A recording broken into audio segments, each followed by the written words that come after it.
The system is starting. You have been chosen to hear this. It is not by accident.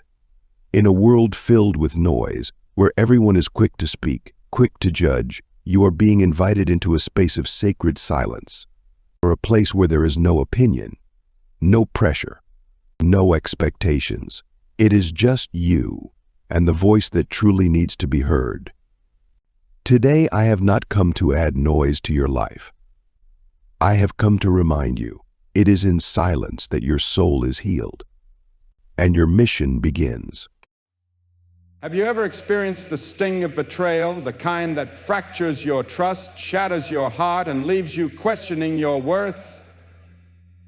Just as you begin to heal, they reappear, empty-handed, full of old promises. They knock on the very door they once slammed in your face, and your heart whispers, maybe they've changed. But listen carefully. It's not about what they say, it's about what they did. You owe it to yourself to see the reality, not the illusion. You don't need another cycle of pain. You need clarity, strength, and peace. When someone who has hurt you re-enters your life, the first step is to step back and evaluate their true intentions with a discerning mind. This isn't a moment for nostalgia, wishful thinking, or blind hope. It's a moment for deep reflection and unflinching honesty. Understanding their real motives is not just about shielding yourself from potential harm, but about safeguarding your peace, progress, and self-worth. People often return after causing pain, not because they suddenly recognize your value or genuinely regret their actions, but because they feel a void in their own lives. Loneliness can be a powerful motivator. Perhaps the grass wasn't greener on the other side. Perhaps the people they turned to couldn't provide the comfort, loyalty, or love you once gave so freely. Their return might feel like validation of your worth, but be careful not to mistake their emptiness for genuine remorse. The two are not the same. Others come back seeking to ease their guilt. When they hurt you, whether through neglect, betrayal, or selfishness, they likely carry the weight of that wrongdoing. But here's the hard truth. Their guilt is not your responsibility to resolve. If they return simply to unburden themselves, to hear you say it's okay, or to seek forgiveness without offering tangible change, their return is more about them than it is about you. Pay attention to whether their actions are self-serving or reflect a true desire to make amends. Convenience can also play a significant role in why someone reappears. When life becomes difficult and their options narrow, they may remember the comfort and stability you once provided. You might have been their safe harbor, their emotional anchor. But you must ask yourself, are they coming back because they now truly see your worth, or because it's easier to return to you than to face the challenges of building something new? There is a vast difference between being chosen for convenience and being chosen out of genuine love and respect. Some people return when they can no longer control you from a distance. When you begin to move on, when your healing becomes visible and your growth undeniable, it threatens their sense of power. They might reach out, not out of love or reconciliation, but to reassert their influence, to remind you of the connection you once shared, or to keep you within their grasp. This is especially true when the person thrived on manipulation or emotional control. Their return isn't about treating you right, it's about maintaining a hold over you. Nostalgia can also drive their return. Time has a way of softening memories, painting even the most painful relationships in a rosier light. They might recall the laughter, the love, the shared moments, while conveniently forgetting the pain they caused. But nostalgia is a poor guide for making decisions about the future. Memories can be deceptive for both them and you. If they are returning because they are clinging to an idealized past, it is crucial to remind yourself of the full picture, the joy and the wounds, the love and the betrayals. One of the most challenging aspects of understanding someone's true intentions is separating their words from their actions. People often return armed with apologies, promises, and declarations of love, They may say everything you've ever wanted to hear, weaving a story of regret and transformation. But words, no matter how eloquent, are not enough. True intentions are revealed through consistent, meaningful action over time. Look closely. Are they making an effort to understand how they hurt you? Are they taking concrete steps to rebuild trust? Or are they relying on empty promises, hoping their words alone will be enough to win you back? It is equally important to consider whether their return aligns with your needs and boundaries. If they truly care about you, they will respect your healing process. They won't rush you or pressure you to accept them back on their terms. Instead, they will show patience, humility, and a willingness to put in the work. If their return feels rushed, if they dismiss your concerns or try to downplay the pain they caused, it's a sign their intentions may not be as pure as they claim. A deeper layer to understanding their motives is examining past patterns of behavior. Have they done this before? Have they left and come back multiple times, creating a cycle of hurt and reconciliation? If so, their return might not signify change, but rather a continuation of that cycle. People who have truly changed will not only acknowledge their past mistakes, but will take proactive steps to ensure they never repeat them. Ultimately, understanding their true motives requires you to listen to your intuition. Deep down, you often know when someone's actions don't match their words.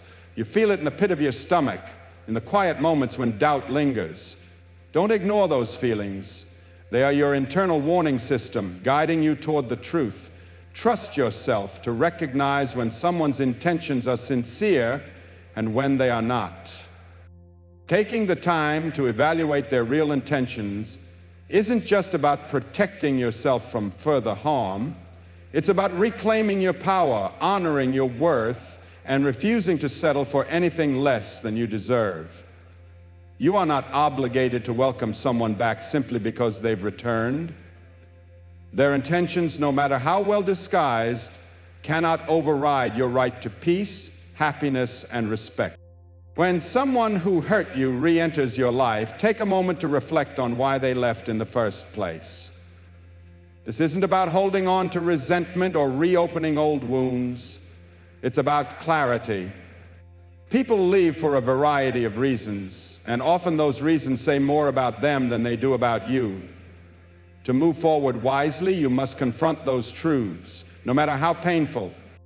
When they left, it may have felt like rejection, as if it were a statement about your worth.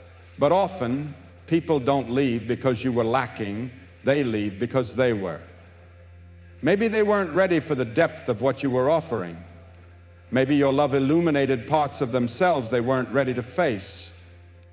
Emotionally immature individuals often run from the very thing they claim to want. Their departure wasn't about you not being enough.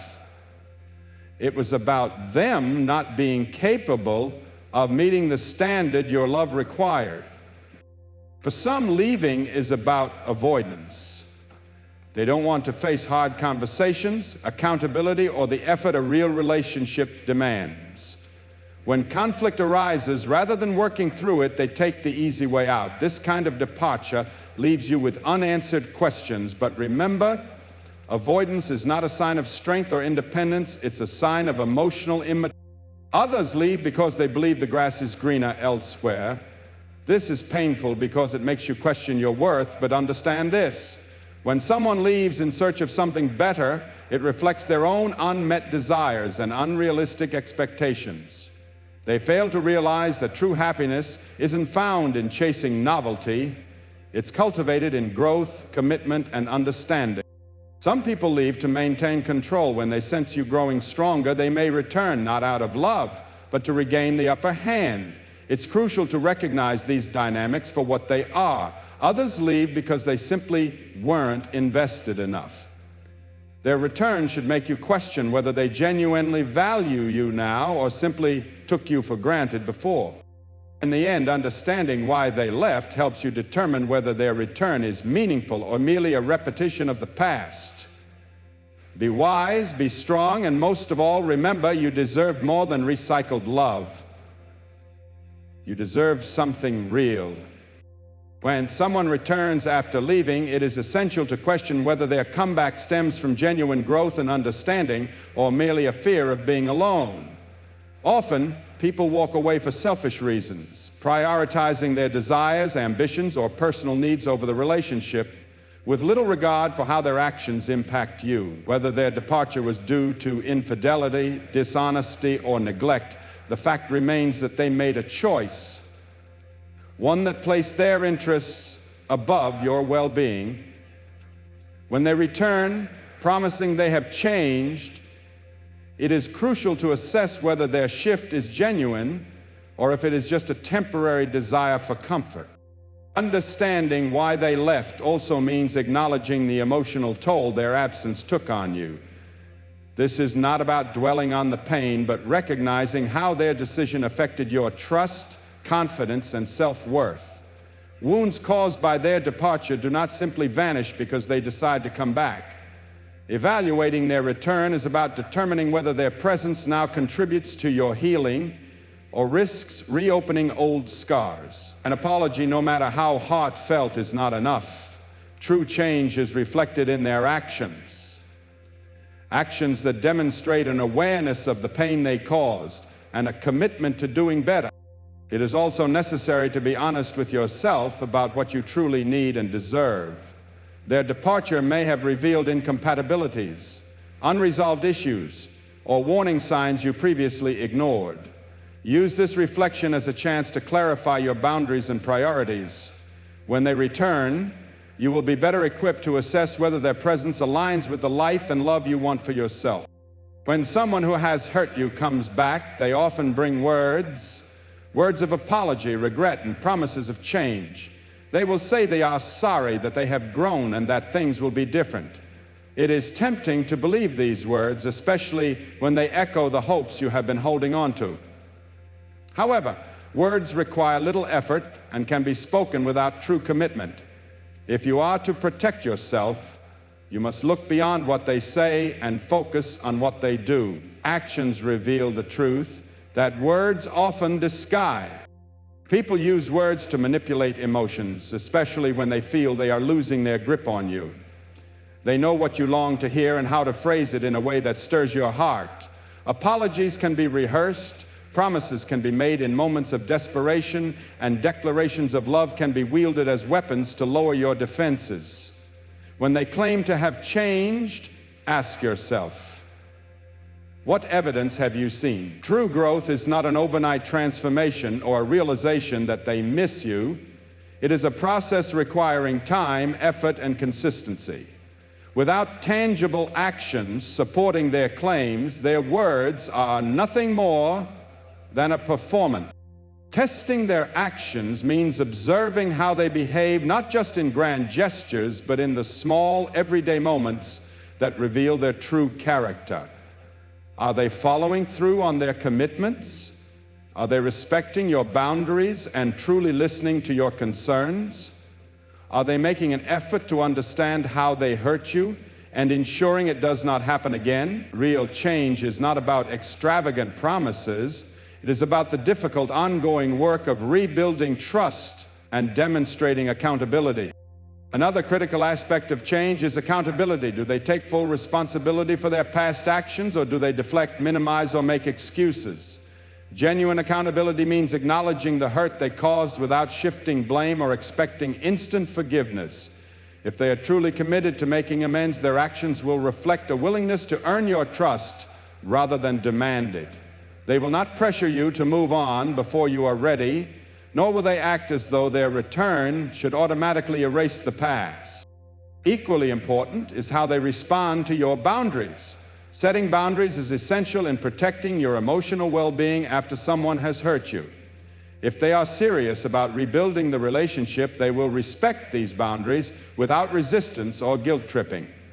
They will not pressure you to let them back in on their terms or manipulate you into lowering your guard. Instead, they will exhibit patience and understanding, recognizing that regaining your trust is a privilege, not a right. Consistency is a key indicator of true change. Doing the right thing once or twice is easy. Real transformation is demonstrated through steady, unwavering integrity. If their behavior is inconsistent, attentive, and respectful one moment, but distant or dismissive the next, it suggests that their actions do not align with their words. True change is not sporadic or conditional. It is a continuous effort that builds trust over time. Conflict is another revealing test. In the past, they may have responded to challenges by walking away, lashing out, or shutting down. If they claim to have grown, their approach to conflict should reflect that growth. Are they willing to engage in difficult conversations without becoming defensive? Do they listen to your perspective and take responsibility for their role in past issues? The way they handle conflict now will indicate whether they have developed the emotional maturity needed for a healthy, lasting relationship. Observing how they treat others is just as important. When trying to win someone back, people often put on a facade. However, their true character is revealed in their interactions with those around them. Are they consistently kind and respectful, or do they display patterns of selfishness, entitlement, or disregard for others? How they treat people in everyday situations provides valuable insight into whether their behavior aligns with the values they claim to uphold. Additionally, it is crucial to evaluate whether they have taken steps to address the root causes of their past behavior. If their departure was due to unresolved personal struggles such as insecurity, fear of commitment, or poor communication, have they actively worked to resolve these issues? Genuine growth requires effort and intentionality. Without addressing underlying problems, their return is unlikely to lead to a different outcome. You must also consider whether their actions align with your needs and priorities.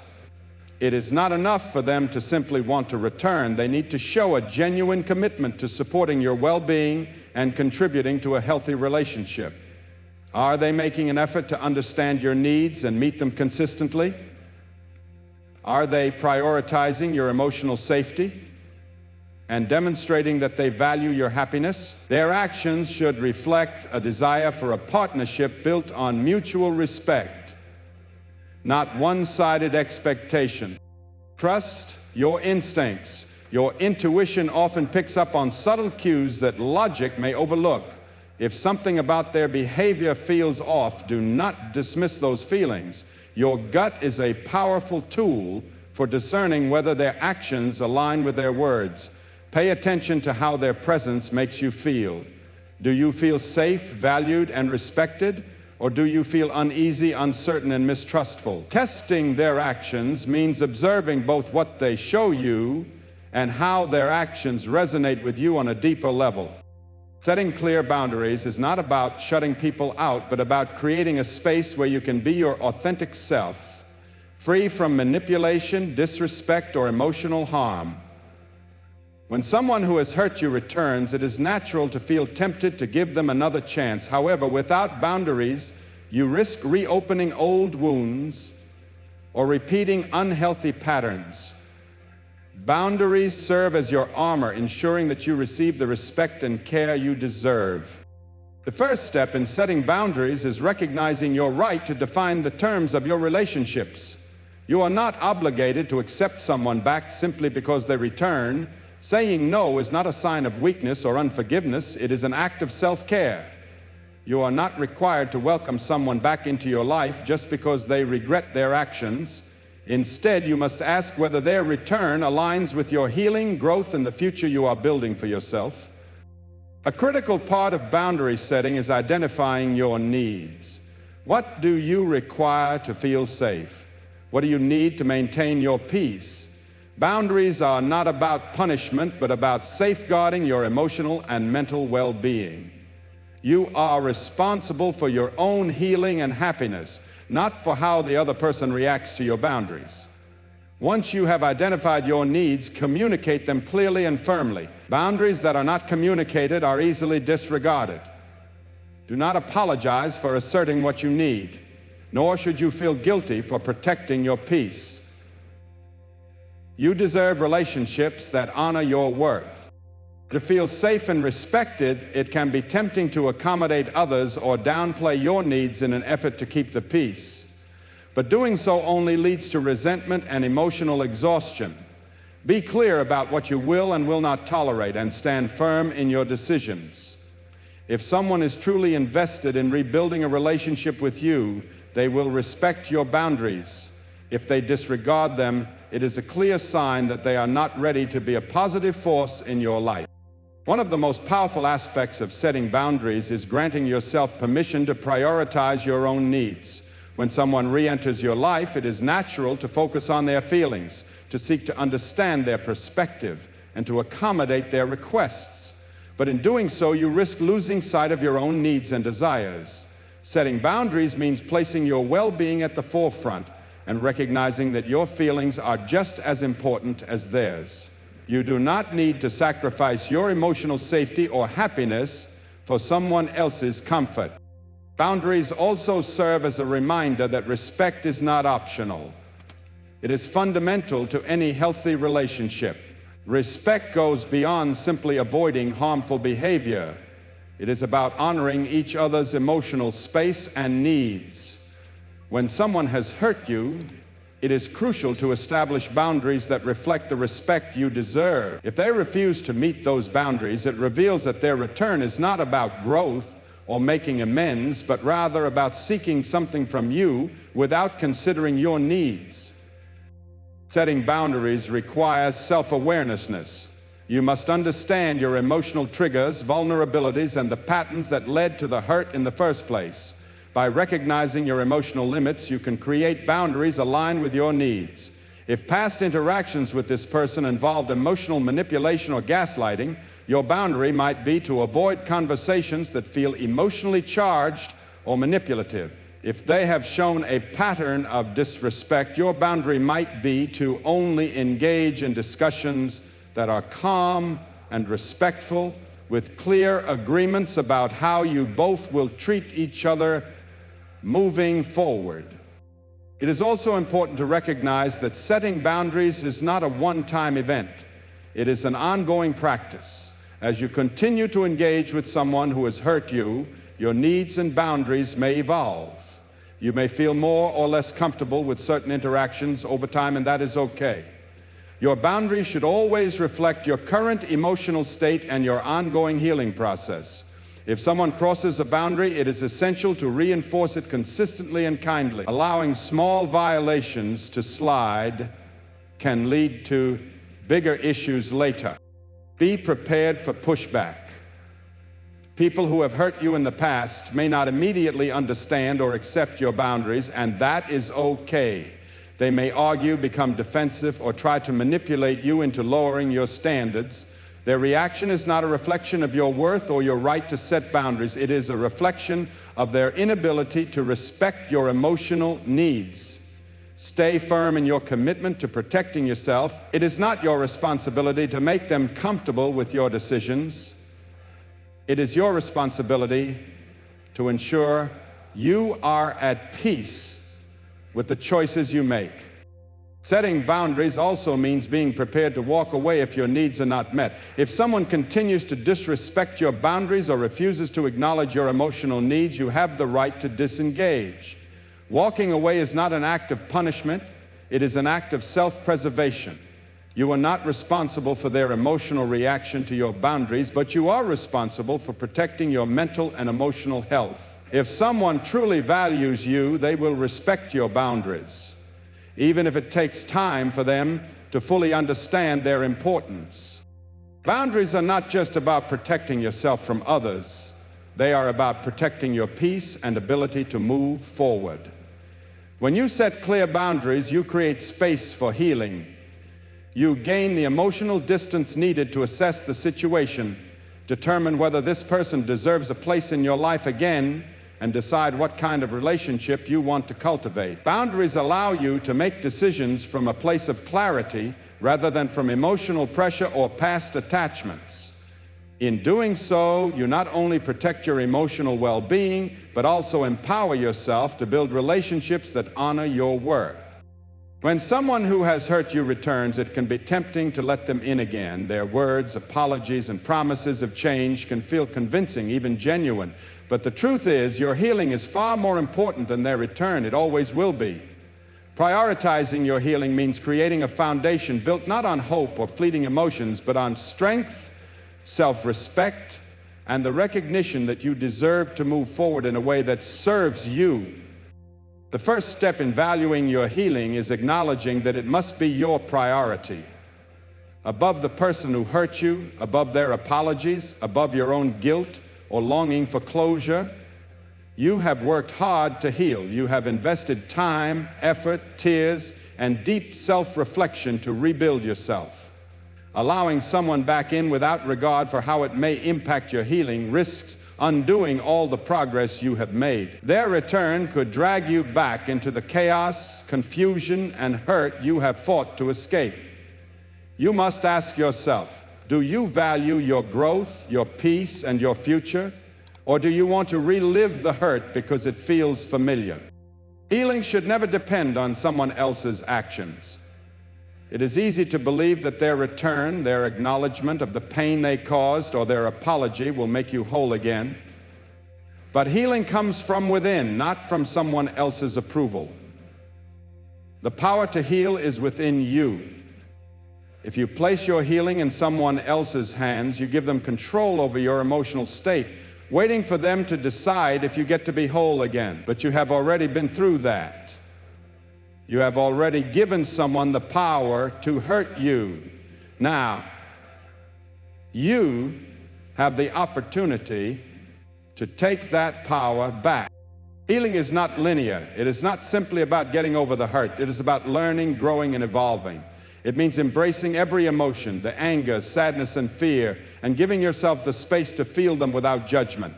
Healing requires patience, compassion, and most importantly, time. You cannot rush healing just as you cannot rush growth. The longer you prioritize your healing over someone else's return, the more space you allow yourself to fully recover.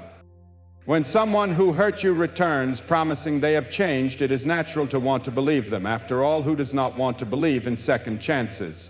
But healing is about more than emotional closure. It is about learning from past experiences and using them to build a stronger version of yourself.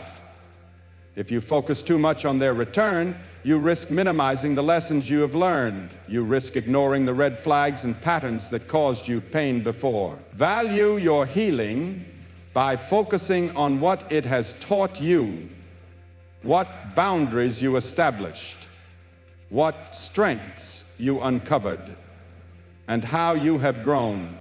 Healing is not about erasing the past, but integrating it into who you are now. Every tear, every sleepless night, every moment of doubt has shaped you into someone stronger and more resilient. Prioritizing your healing empowers you to make choices from a place of self-respect rather than emotional dependence. You no longer need external validation.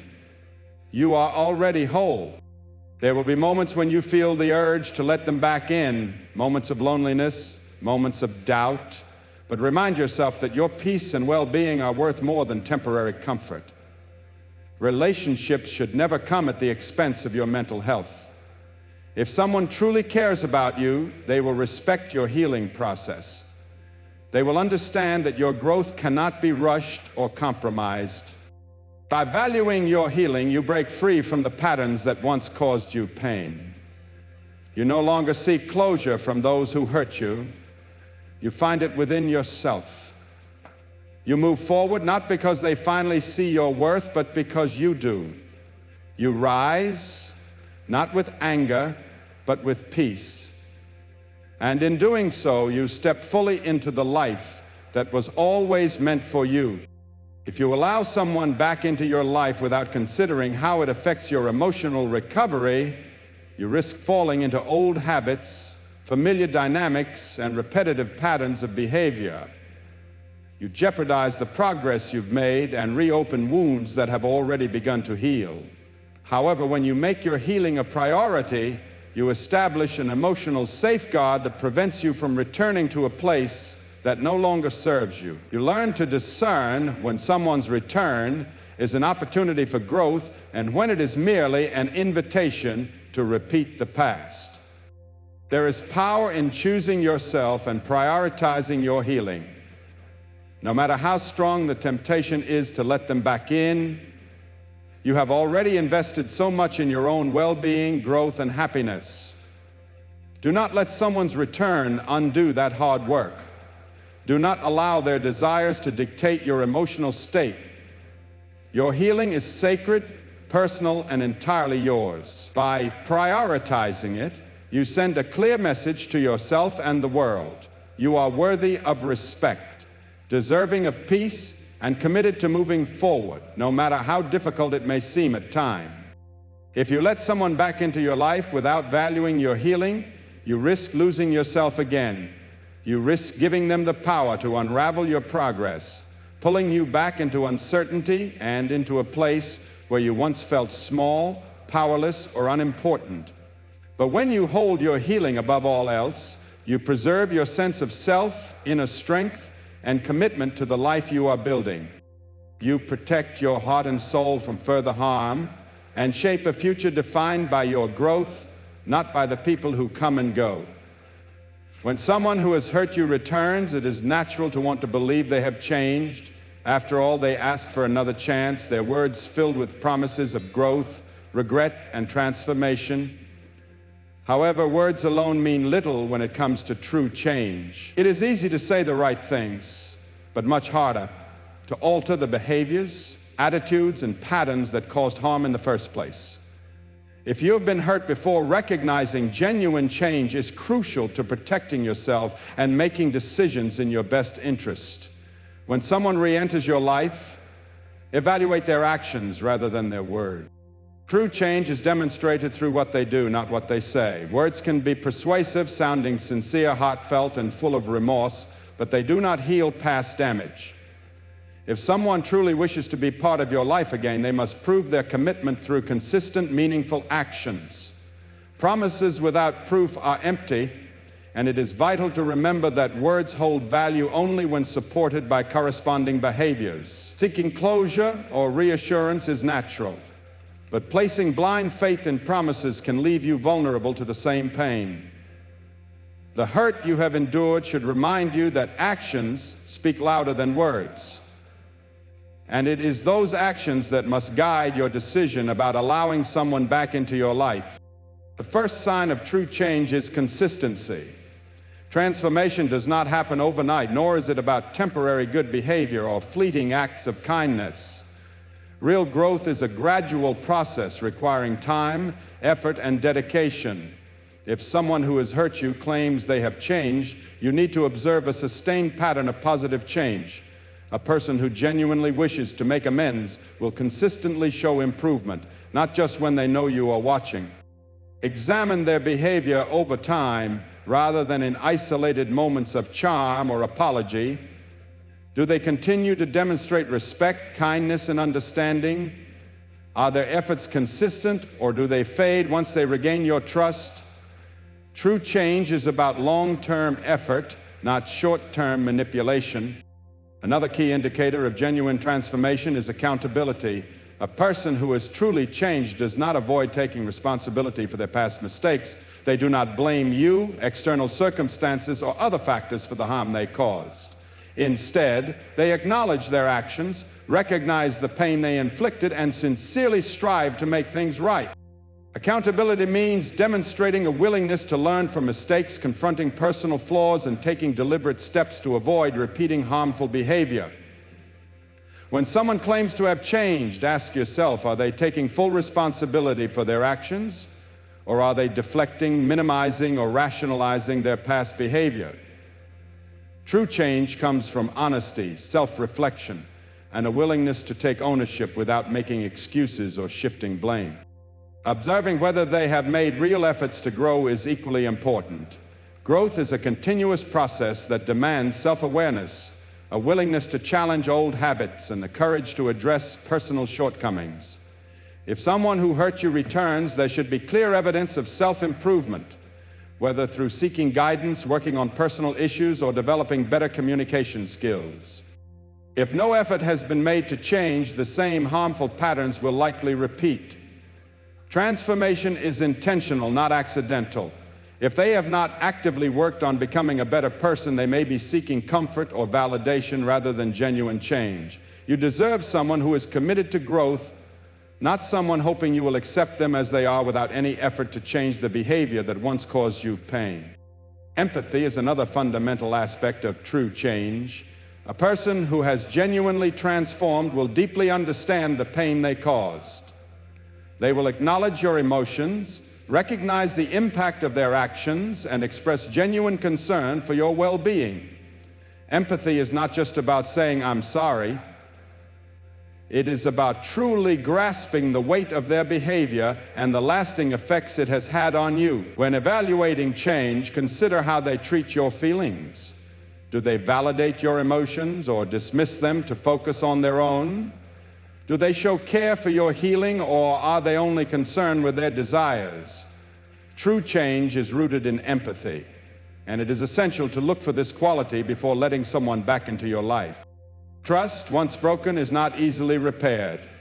If someone has hurt you, they must prove they are worthy of your trust again. Trust is not something to be given freely or based solely on promises. It is rebuilt through consistent actions that demonstrate reliability, integrity, and honesty. A person who is truly changed will not expect trust without proof. They will show through their behavior that they are dependable and that their words align with their actions. If they demand trust without earning it, they are asking too much. Rebuilding trust takes time and effort, requiring sustained consistency in their actions. One of the strongest indicators of genuine change is their respect for your boundaries. Someone who has hurt you in the past may have disregarded your limits or taken advantage of your trust. True change means recognizing past violations and committing to respecting your boundaries moving forward. A person who truly values you will listen to your needs, honor your limits, and avoid repeating past mistakes. If someone disregards your boundaries or makes excuses for not respecting them, it is a sign they have not genuinely changed. Real transformation includes honoring your emotional well-being and ensuring their actions align with your boundaries. Pay attention to how they respond to your growth. If you have healed and grown stronger, a person who truly wants to reconnect will celebrate your progress rather than feel threatened by it. They will support your evolution even if it forces them to confront their own shortcomings. Someone who has not changed may try to diminish your growth, fearing it highlights their own stagnation. Genuine change means respecting your journey and encouraging your continued healing, even if it means they no longer fit into your life the way they once did. True transformation is not about perfection, it is about growth, accountability, empathy, consistency, and respect. When someone who has hurt you returns, observe these qualities in their actions. You deserve to be with people committed to self-improvement, who show integrity and sincerity, and who respect the person you have become. Words may sound reassuring, but actions reveal the truth. Watch closely and trust the process of observing change over time. Only then can you determine whether their return reflects genuine transformation or merely a repetition of past patterns. Choosing yourself is the greatest act of self-love and respect. It is not selfish or unkind, it is recognizing your worth, honoring your boundaries, and protecting your peace. When someone from your past returns, emotions and memories may pull you in, but ultimately you must choose yourself and never apologize for doing so. One of the most important decisions you will ever make is choosing yourself. There is something profoundly powerful about consciously deciding to put yourself first without hesitation and without guilt.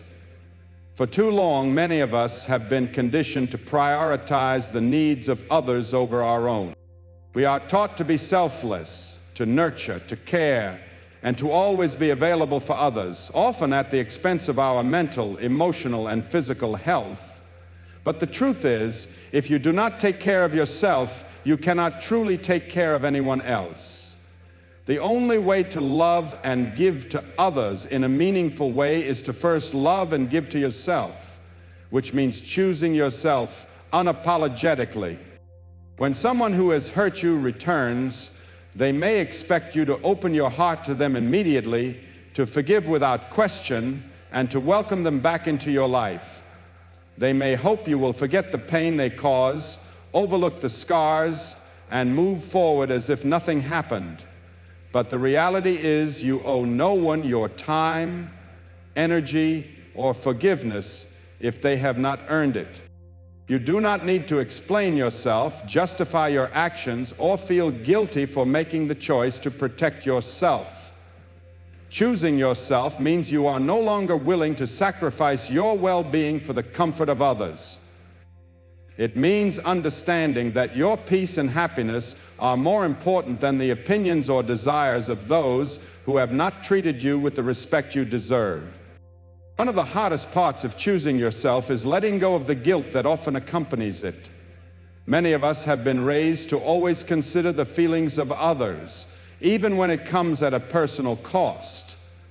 We feel guilty for saying no, for setting boundaries, and for prioritizing our own needs.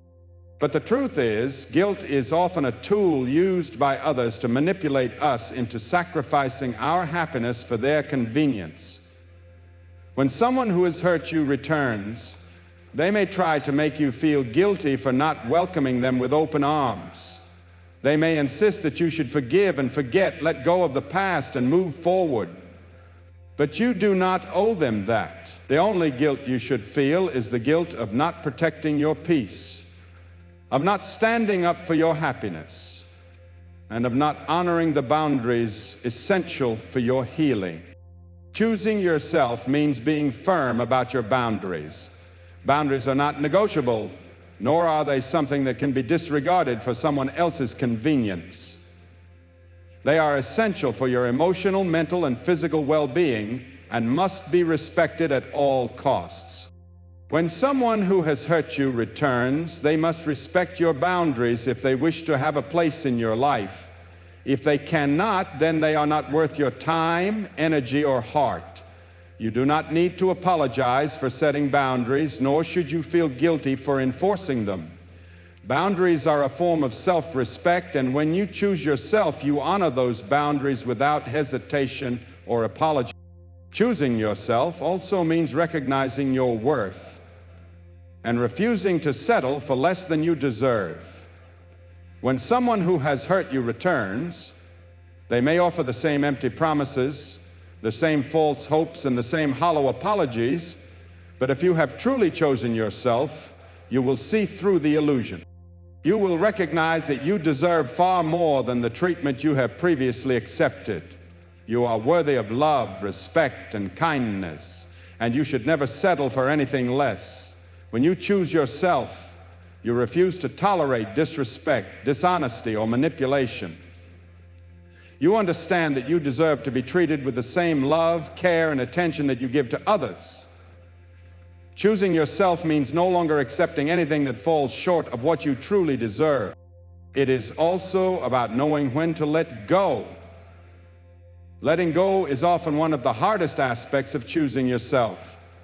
We become attached to people, relationships, the idea of what could have been, and the hope that things will change. But sometimes, the best thing you can do for yourself is to walk away. Walking away does not mean you are giving up or that you do not care. It means you value yourself enough to stop investing in something that no longer serves you. If someone who has hurt you returns, you may feel tempted to give them another chance, to believe they have changed and to hope they deserve another shot. But if their return only brings back old pain, if their actions show they have not changed, and if they refuse to respect your boundaries, it is time to let go. Releasing someone who has hurt you is not a sign of weakness, but of strength. It shows you are strong enough to walk away from what no longer aligns with your well-being and best interests. Choosing yourself also means embracing your healing. Healing is a deeply personal journey, one that only you can take responsibility for. No one else can heal you, nor should they be expected to. Healing takes time, patience, and a deep commitment to self-care. When someone who has hurt you returns, It may be tempting to allow them to be part of your healing process, but your healing must come first. You must focus on your growth, your peace, and your well-being before considering allowing them back into your life. Choosing yourself means recognizing that your healing is a priority and should never be compromised for anyone else. It also requires trusting your instincts. Your intuition is often the best guide when deciding who to let into your life and who to keep out. When someone who has hurt you returns, your instincts will likely tell you whether they have truly changed. Trust those instincts, even if they go against what others say or what your heart desires.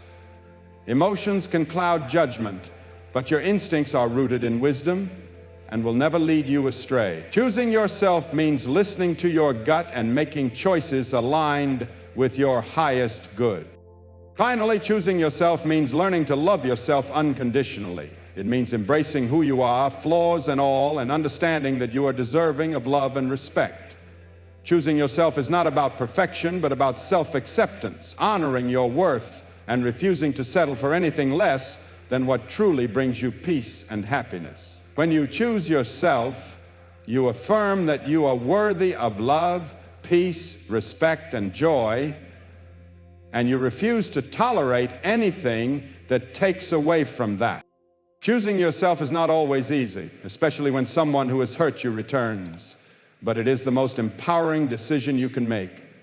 When you choose yourself, you protect your heart, honor your resilience, and refuse to be defined by past pain. You affirm that you are worthy of something better. Choosing yourself is not an apology. It is a declaration of your worth, your value, and your right to be happy, at peace, and love. Your peace is priceless. Do not trade it for another round of heartbreak. Stay strong, stay wise, and remember, you deserve a love that never asks you to question your worth. There is a mystery in being chosen, a sacred calling that many do not fully grasp. When you are set apart for a purpose that reaches beyond your own life, it carries a weight that most will never be asked to bear. Those called to something higher, those marked by destiny, must walk a different road, and more often than not, they must walk it alone. God doesn't summon you into comfort. He doesn't place you among the crowd so you can blend in and feel safe. No. He pulls you aside, he sets you apart, and in that separation there is often a deep sense of isolation, of being alone, misunderstood, and misplaced. But hear me, you were never meant to fit in where you were created to lead. The weight of being chosen is not light. It changes how you see the world. It changes what you hear, how you think, and what you feel. The vision within you, the fire in your soul, will drive you down paths others won't comprehend. You will try to explain, but your words will sound foreign to their ears. You will invite them to join you, but they'll hesitate, resist, or walk away, and this is where the pain strikes deepest. Because being chosen not only sets you apart from the world, it often distances you from the people you love. Some of you know this pain all too well. You've sat among others, surrounded and yet alone, aching with the emptiness of not belonging. You've stood in rooms full of people and still felt like an outsider. Though friends and family gather around you, something inside feels hollow, because somewhere deep in your spirit, you know you were made for something more. And that ache, it isn't a mistake. That loneliness you feel isn't accidental, it's a signal. It's God shaping something in you that He isn't forming in everyone else. When you are chosen, you cannot live like everyone else. You cannot think as they think or move as they move. That is why you feel out of place. That is why it's hard to relate. It's not because something is wrong with you. It's because something in you is different. God has placed something within you that demands separation, because what He is cultivating requires your focus, your obedience, your discipline, and your willingness to be misunderstood. Some of the most powerful vessels God has ever used spent seasons in isolation before they were lifted up. Consider Moses, raised among royalty, yet never truly one of them. chosen to deliver his people, but first rejected by them. Or Joseph, who received a divine dream but was betrayed and sold by his own brothers. Or David, anointed king, yet again and again sent back to the fields. The pattern repeats. Before the chosen step into destiny, they must endure the pain of being set apart. And that pain, it breaks you, it humbles you, it brings you low, but it's in that breaking that God prepares you. He strips away what cannot go with you, the seasonal relationships, the destructive habits, the noise that drowns his voice. And often the only way for him to do that is to lead you into solitude, away from everything and everyone you thought you needed. I know it hurts. I know there are nights when you ask why God would entrust you with such a heavy load. I know there are moments when you feel you can't go on, when you doubt your strength, your calling. But hear me now, you were made for this. You were built to carry this burden. You were chosen. And if God has called you to it, he will equip you to walk through it. Your loneliness is not your end. It is your beginning. It is the refining fire that clarifies your purpose. It is the silence where God's voice speaks the loudest. It is the sacred ground where your destiny begins to take shape. So don't resist it, don't fight it, embrace it. Because when the day comes, and it will, when God declares that it's time for you to step into everything he has ordained for you, you will look back and realize that the solitude wasn't abandonment, it was divine prep. It was God walking with you, forming you, shaping you, so that when you are finally sent forth, you will be ready. Rejection has a way of piercing deep. It causes you to question your worth, to wonder if you are truly enough, if you're truly meant for the calling that burns within you. You step forward in faith, believing others will recognize what God has placed in you. You expect support, loyalty, companionship, but instead you are met with silence, turned backs, and empty hands. And that pain, it doesn't just bruise your heart, it rattles your soul. But I need you to understand something. Rejection is not punishment. It is preparation. It is not God declaring you unworthy. It is God setting you apart. Too often we take rejection to heart, interpreting it as failure, as abandonment, as proof that we do not matter. But when God allows rejection to touch your life, it is because he is realigning your path. He is shielding you. He is ensuring that you do not settle for less than the greatness he placed within you. Consider Joseph once more. His own brothers turned against him. He was cast into a pit, sold into slavery, all while carrying dreams of divine purpose. But those rejections were necessary. Had his brothers accepted him, he might have remained in place. Had they embraced him, he might never have stepped into the journey that led him to Egypt, to power, to the fulfillment of God's promise. Sometimes the very people you expect to support you will become the ones who push you away. They will not grasp your vision. They won't see what you see, and you will be tempted to dim your light, to lower your calling, to shrink yourself just to be accepted.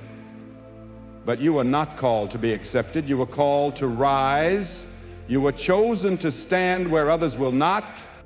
You were anointed to lead, to blaze a trail, to carry a torch in the dark. That is why rejection is not your enemy. It is a marker of divine movement. When you were rejected, do not chase after those who dismissed your worth. Do not mourn the doors that closed. If God allowed them to shut, it means something better is waiting. You may not see it now, you may not understand it yet, but if you keep walking, keep trusting, you will look back and know every no was leading to a greater yes. Some of you are still clinging to the sting of rejection. You're replaying conversations, reliving moments, and letting the voices of those who left shape your identity. But listen closely. Your worth is not measured by who walked away. Your purpose is not voided because someone didn't believe in you. If God called you, that is all the confirmation you will ever need. If he chose you, then no human rejection can derail what he has ordained. You must shift your perspective. Stop seeing rejection as a curse, Begin to recognize it as evidence that God is working. He is closing the wrong doors. He is removing those who cannot walk with you into your future. He is preparing the environment where you will flourish in the right place, at the right time, with the right people. Even Jesus was rejected, mocked, despised, betrayed by the very ones he came to save. His close companions turned on him, and still he pressed on. He did not allow rejection to derail his mission. If even Jesus had to endure rejection, why do we think we won't? Why do we imagine that being chosen means we'll be celebrated? The truth is, the higher the calling, the deeper the rejection. The greater the purpose, the lonelier the road. But still, walk it. I need you to truly understand this. Rejection is not the conclusion of your story. It's a vital chapter in your preparation. It's molding you, refining your character, and fortifying your spirit. Because when you finally arrive at the place where God has been leading you, you look back and recognize that every rejection was God's way of saying, I have something greater. You'll see that He was always in control, always guiding your steps, and always preparing you for something far beyond what you could have imagined. So the next time rejection finds you, don't break down. Don't plead for acceptance. Stand tall, lift your head with confidence, and remember, you were never created to blend in. You were meant to stand out. And God is using every rejection to move you closer to your divine purpose. There comes a moment in life when you realize that before God elevates you, He first allows you to be broken. Not in a way that destroys you, but in a way that strips away everything that cannot go with you into the next chapter.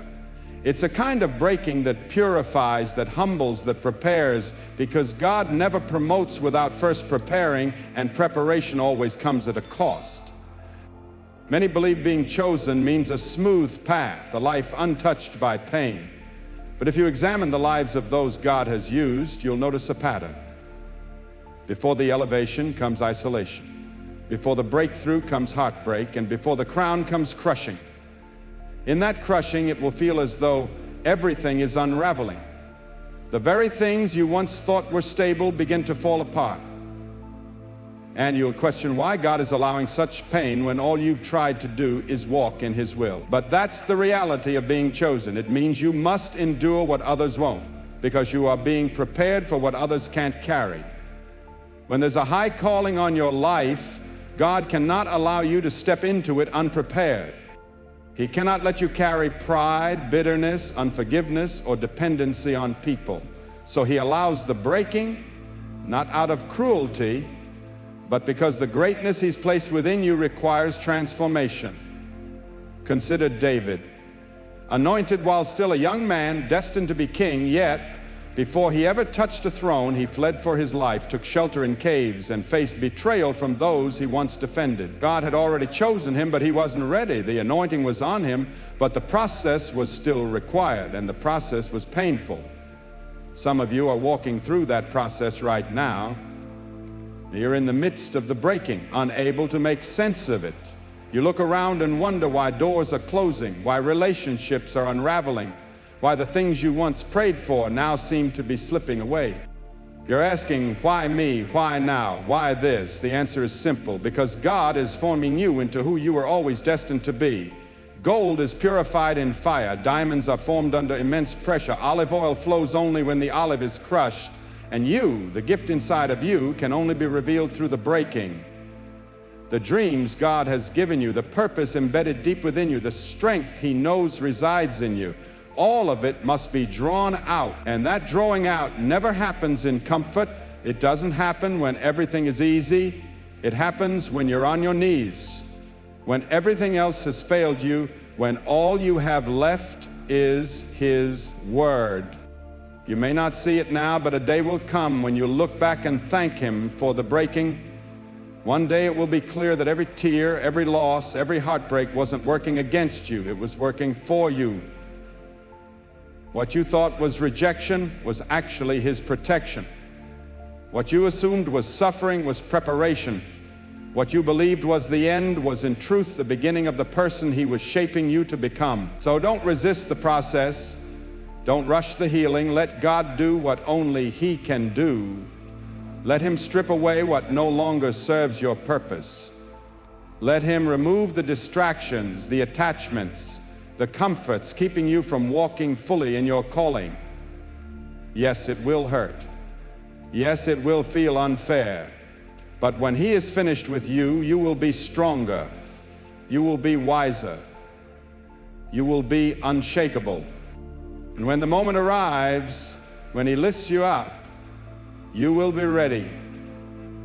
When God sets you apart, it doesn't always come with signs or wonders that command attention.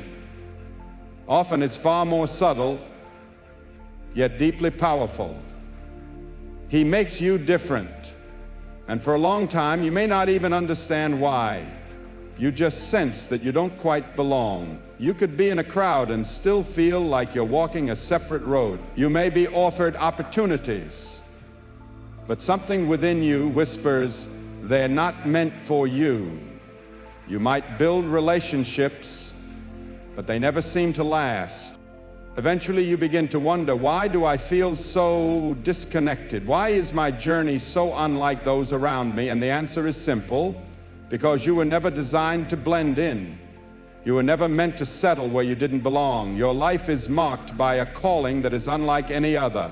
And that calling demands a different road. It demands a process many won't understand. There's a weight that comes with being chosen, a loneliness that often shadows purpose. And if you're not careful, you'll begin to resent the very thing that makes you unique. You'll start to see your difference as a burden instead of a blessing. You'll think something is wrong with you because you don't conform, because you don't move like others, because you refuse to settle. But hear this, being different is not a curse. It is the evidence of God's hand on your life. It's the sign that He's calling you higher, preparing you for something greater, something that demands you be set apart. And that process, it's never easy. It will cost you people. It will bring seasons of solitude, moments where you feel unseen and misunderstood. You'll walk through doors alone, trusting that the God who led you there will also sustain you. You'll be called to make choices that seem illogical to others, decisions that require faith and sacrifice. Look at Moses. He grew up with privilege, wealth, and power in Pharaoh's palace. He could have stayed. He could have lived comfortably. But deep down, he knew he didn't belong. He was called to something greater, and that calling pulled him into the wilderness, into isolation, into a season where all he had was God. But in that space where everything was stripped away, God met him. Some of you are in that wilderness right now. You feel separated from what once felt familiar, and the temptation is to believe you've gone astray or done something wrong. But I need you to know, this is not punishment. This is preparation. God isn't isolating you to harm you. He is setting you apart to shape you. He is teaching you to depend fully on Him, to trust Him when the way ahead is unclear, to walk by faith when sight fails. And when the moment finally arrives, when He unveils what all of this has been for, you will look back and understand. Understand this, every season of loneliness, every painful decision, every moment where you felt out of place, it all had purpose. One day you'll look back and realize He was never ignoring you, never forgetting you. He was setting you apart, molding you, preparing you so that when the moment came to step fully into your calling, you would be ready. There is a weight that comes with being chosen. It draws attention, makes you a target. The very instant God sets you apart, the moment He places a divine purpose on your life, the warfare begins. And for many, that battle begins early. Some of you have faced resistance for as long as you can remember. It's felt as though you've had to fight for everything, your peace, your direction, your very sense of being. You didn't go looking for the fight came looking for you. And still you wonder why your life has been a battleground while others seem to glide through theirs untouched. You question why you've had to endure such loss, rejection, betrayal, and hardship. And if you're honest, sometimes it doesn't make sense. But listen to me now. The attacks against your life are evidence of the anointing upon it. The enemy does not waste his efforts on those who pose no threat. He does not pursue those without a purpose, without a calling, without a destiny. He pursues the ones marked by God for something greater. That's why your battles have been so fierce. That's why you've endured what should have broken you. That's why he's come after you again and again, because he sees what's within you, even in the moments you've doubted it yourself. He knows. Look at Joseph. God gave him a dream, a glimpse of the destiny ahead. But before that dream became reality, he was thrown into a pit, betrayed by his own brothers, sold as a slave, falsely accused, and imprisoned. His life seemed to be unraveling, yet in truth it was all aligning. Every trial, every setback, every heartbreak was pushing him into position for the very thing God had already prepared. And some of you are in that exact space right now. You feel like you're in the pit and you can't understand why. You're staring at the chaos in your life, at the betrayals, the wounds, the endless obstacles, and you're questioning how any of it could possibly matter. But what you don't see is what's being built behind the scenes. What you don't realize is that every single battle has been a training ground for where you're headed. The trials designed to break you have instead been forging you. The pain meant to destroy you has only made you stronger. Because here is the reality. God doesn't call those who haven't been tested. He doesn't hand great responsibility to those who haven't been prepared. So he allows the struggle, not to crush you, but to equip you. He permits the fight, not to defeat you, but to develop you. Because if you're going to carry the weight of the calling he's placed on your life, you must be strong enough to stand, wise enough to discern, and resilient enough to press on when everything inside you wants to give up. And that is exactly why the enemy has fought so relentlessly. That is why the pressure has felt unrelenting, because once you step into who God created you to be, once you fully realize the authority and the power that resides within you, there is nothing the enemy can do to stop you. He can attack, but he cannot win. He can place obstacles before you, but he cannot undo what God has spoken over you. So don't allow the warfare to harden your heart. Don't let the attacks cause you to doubt your identity. Know this: every challenge, every hardship, every spiritual battle is confirmation that you are walking in your purpose. It is proof that you are not average, not ordinary. You have been set apart. God's hand is upon your life. And when you come through this, and you will, you'll emerge stronger, wiser, and prepared for everything God has promised. So keep pressing forward, keep standing firm. Victory already belongs to you. When God places a calling on your life, he doesn't merely carve out a path for you, he shapes you to walk it. And that process is rarely easy. It seldom unfolds the way you'd expect. It almost never looks like the journey you would have chosen for yourself. Because being chosen doesn't mean the path will be smooth. It doesn't mean doors will swing open without resistance. It doesn't mean people will understand you, support you, or applaud your journey. Sometimes being chosen means walking alone. Sometimes it means being rejected by the very people you thought would stand by you. Sometimes it means weathering storms you never anticipated and fighting battles you never prepared for. And in those moments, you might begin to question whether you were truly called at all.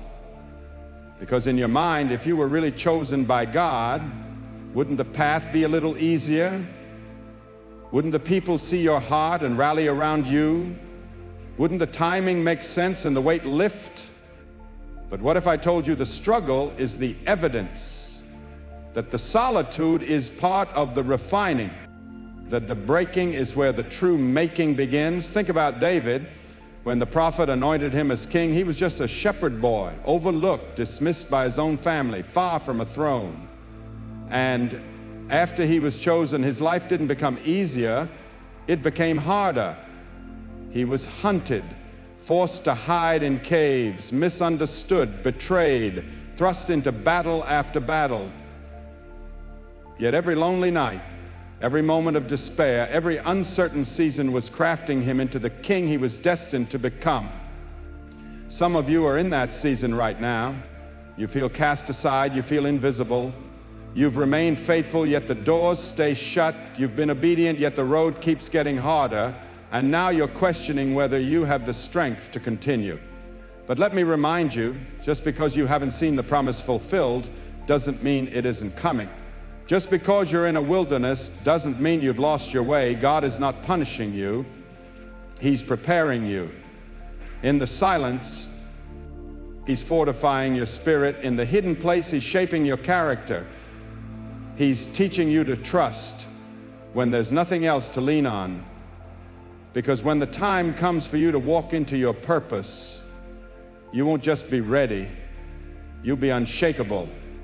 And not everyone will understand that process. Not everyone will see what God is cultivating within you. Some will question it. Some will walk away. Some will doubt what they cannot discern. But don't let their blindness make you question your vision. Don't let their absence cause you to forget what God already confirmed. If people walk away, let them go. If doors close, trust that they weren't meant to open. If the path is rougher than expected, understand it's because the destination is greater than you imagined. The chosen ones always carry the heaviest weight. They always face the fiercest trials, but they also walk in the deepest power, because once you've been refined by fire, once you've survived the valley and kept your faith intact, there is nothing left that can break you. So don't lose hope in the process. Don't let the struggle cloud your vision. Keep walking, keep believing, keep trusting, because every word God has spoken over your life will come to pass. And when that moment arrives, when the shaping is complete and the time is right, nothing and no one will be able to hinder what God has already prepared for you. So stay faithful, stay strong. Your time is coming. You find yourself alone, without many friends, and struggling financially. It's incredibly difficult to find a partner or achieve economic stability. The reason for this, dear one, is that you possess exceptional intelligence and a radiant inner light. When you carry this light, those who harbor darkness within themselves cannot get close to you, because your presence reveals the truths they are trying to hide. In this video, we will explore the unique journey of chosen individuals, those who walk a path of higher spiritual evolution. We will discuss why chosen ones often experience solitude, feel disconnected from the world, and struggle to form deep, meaningful relationships. Furthermore, we will examine why financial struggles are a common challenge for chosen ones, especially in a society that prioritizes material success above all else. But most importantly, we will uncover how these struggles can be transformed into your greatest source of strength and growth, shaping you into the person you were always meant to become.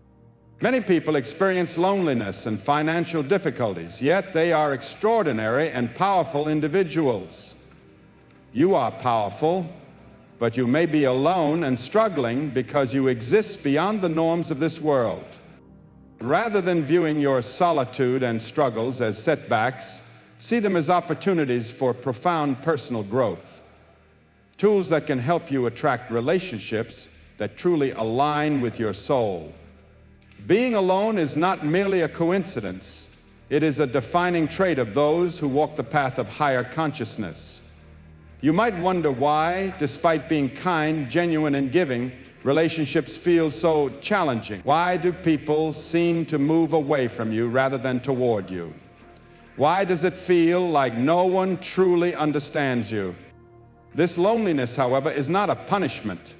It is a reflection of your unique spiritual journey and the vibrational energy you carry. You are different from those around you, and this difference is more deeply felt than seen. You resonate at a frequency that can be uncomfortable for many, especially for those operating from a place of fear, doubt, or superficiality. As a chosen one, your energy acts as a mirror, exposing truths that others may not be ready to face. It challenges their ego, forcing them to confront aspects of themselves they would rather ignore. This is why relationships with chosen ones are often brief or filled with tension, not because you are doing something wrong, but because your very presence compels others to see their own hidden realities. This often leads people to distance themselves from you, whether consciously or unconsciously. But why does this happen? Let's delve deeper into the spiritual mechanics behind it. As a chosen one, you possess a unique spiritual light. While this light is not always visible, it is deeply felt by those around you. It is a kind of inner radiance that others perceive, even if they don't fully understand what they are sensing. Your light naturally draws people toward you, but it also repels them when they realize that it forces them to acknowledge their own darkness. Imagine someone who has lived in a dimly lit room for years. They have grown comfortable in the low light, even though it limits their vision. When you enter with a bright light, the entire room is illuminated, revealing both beauty and hidden clutter. This sudden exposure can be unsettling for those who have grown accustomed to the shadow. Similarly, when you enter people's lives, your presence brings to light the aspects of themselves that they may have been suppressing. Unresolved wounds, insecurities, or fears. This can make them uncomfortable, and as a result, they may choose to distance themselves from you. This doesn't mean that your relationships are doomed, but it does mean that only those who are willing to face their own inner struggles will remain in your life. The people who stay are those who are committed to growth and self-awareness, rare individuals who truly align with your energy. Another reason chosen ones often experience loneliness is due to an energy imbalance in relationships. Your energy is powerful and magnetic, naturally attracting people to you. However, not everyone who is drawn to your light is capable of reciprocating it in a healthy way. Many are unknowingly attracted to your uplifting energy because it makes them feel good, but they may not have the ability to give back. This creates an imbalance where you are constantly giving your time, your energy, your wisdom without receiving anything in return. Over time, this can leave you feeling drained and exhausted. You may notice that after spending time with certain people, you feel emotionally depleted, anxious, or even depressed. This is because they are unconsciously feeding off your energy, using you as a source of light without contributing anything of their own. Many chosen ones naturally distance themselves from these energy-draining relationships, becoming more selective about who they allow into their space. This is not selfishness, it is self-preservation. You cannot continue to give endlessly without also receiving. If the people around you are unable to contribute to your well-being, it is better to walk alone than to remain in one-sided relationships. For many chosen ones, solitude is not just a preference, it is a necessity. When you walk the path of spiritual evolution, you will inevitably go through periods where solitude is required for growth, healing, and self-discovery. These moments allow you to focus on your spiritual journey without external distractions. In solitude, you gain the space to heal past wounds, confront unresolved emotions, and deepen your connection with the divine. Though this healing process can be painful, it is also profoundly transformative. It is during these periods of solitude that you experience the most significant breakthroughs. Many chosen ones carry deep emotional wounds, often from childhood or past experiences, which can create barriers to forming deep connections. This is why it is crucial to take time alone, to heal, to release emotional baggage, and to free yourself from anything holding you back. Healing is not something that happens overnight. It requires patience, self-compassion, and commitment. While isolation may sometimes feel lonely, understand that this solitude is not a punishment. It is a vital step toward becoming the person you are meant to be. But solitude is not just about healing, it is also about preparation. The universe has a divine plan for your life, and periods of solitude are designed to prepare you for something greater. These moments are intentional, strengthening your connection with the divine and refining your spiritual gifts. Think of solitude as a form of spiritual training. During this time, you are being tested and shaped into the person you need to become in order to fulfill your destiny. This preparation requires stripping away layers of ego, fear, and doubt so you can step fully into your power. Many chosen ones feel restless during these phases, as if they are waiting for something to happen. However, this waiting period is not wasted time.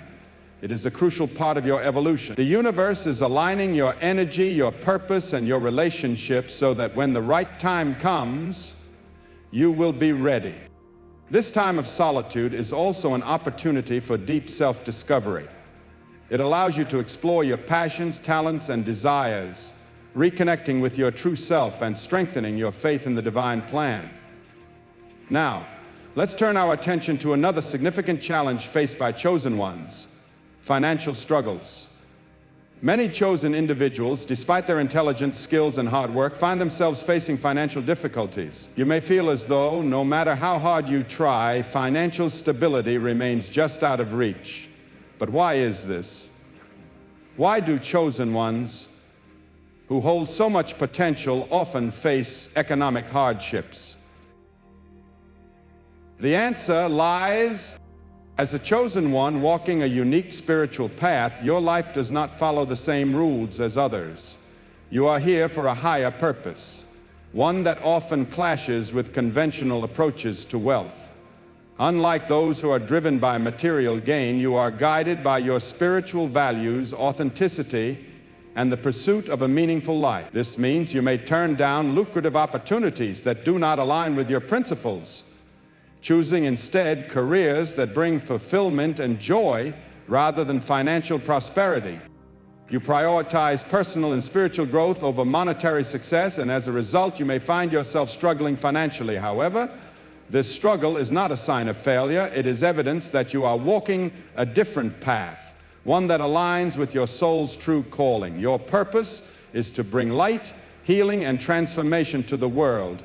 And such a mission does not always come with material rewards. These financial hardships are not obstacles, but integral parts of your journey, preparing you for something far greater.